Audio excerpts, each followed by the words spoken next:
مغرب کی نماز کے بعد حضور مسجد نبوی میں بیٹھے، حضور علیہ السلام، اور عشاء کی نماز کا انتظار ہے۔ توجہ کرنا، عشاء کی نماز کا انتظار ہے۔ مغرب کی نماز کے بعد حضور بیٹھے مسجد میں، اور حضور کی آنکھوں سے چپ کے خاموش آنسو نکل رہے ہیں، حضور کے آنسو۔ صحابہ کی عادت تھی کہ صحابہ کرام حضور کو دیکھتے ہی رہتے، ان کے لیے سب سے بڑی عبادت یہ تھی کہ حضور کو دیکھتے رہنا، بس ان کو حضور سے دیکھنے سے کبھی دل نہیں بھرتا تھا ان کا، دیکھتے رہتے۔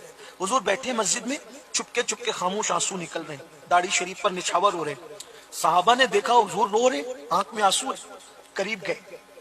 بھئی رونے کا کوئی ٹائم تو نہیں تھا، نہ دعا ہو رہی تھی، نہ کوئی ایسے حالات تھے، ماحول نہیں تھا، اور حضور چپ کے رو رہے۔ تو قریب جا کے صحابہ کہتے ہیں، وہ بھی حضور کو دیکھ کے رونے لگے۔ اچھا، وہ بھی عجیب عشق تھا ان کا، حضور کو مسکراتا دیکھا، کوئی وجہ نہیں تھی، پھر وہ بھی بغیر وجہ مسکرا، بس اتنا کہ حضور نے مسکرایا تو ہم نے بھی مسکرانا، حضور رو دیے تو انہوں نے بھی رونے لگے آقا کو دیکھ کے۔ تو قریب جا کے پوچھا، آقا ہمارے ماں باپ آپ پہ قربان، حضور آپ کیوں رو رہے ہیں؟ حضور آپ کے رونے کی وجہ کیا ہے؟ سرکار نے فرمایا، اے میرے صحابہ، آج مجھے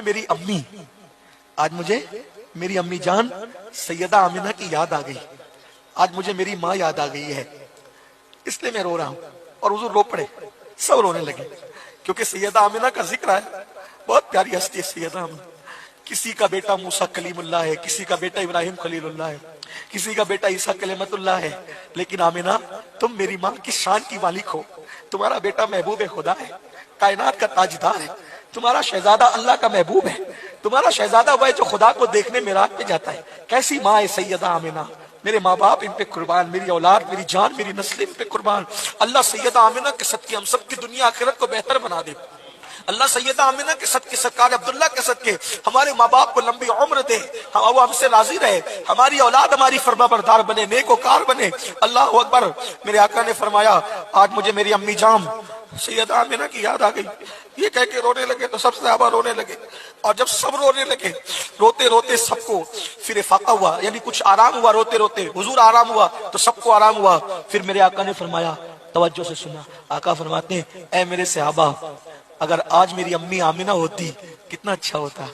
ہائے ہائے ہائے، جس کے کہنے پہ کنکریوں میں جان پیدا ہو گئی، اس رسول اعظم کو آج امی کی یاد آئی، اور کہتے ہیں، اے میرے صحابہ، آج میری امی ہوتی تو کتنا اچھا ہوتا۔ صحابہ اس پہ رو پڑے، فرمایا، اگر میری ماں آج حیات ہوتی ظاہری زندگی میں تو کیسا ہوتا؟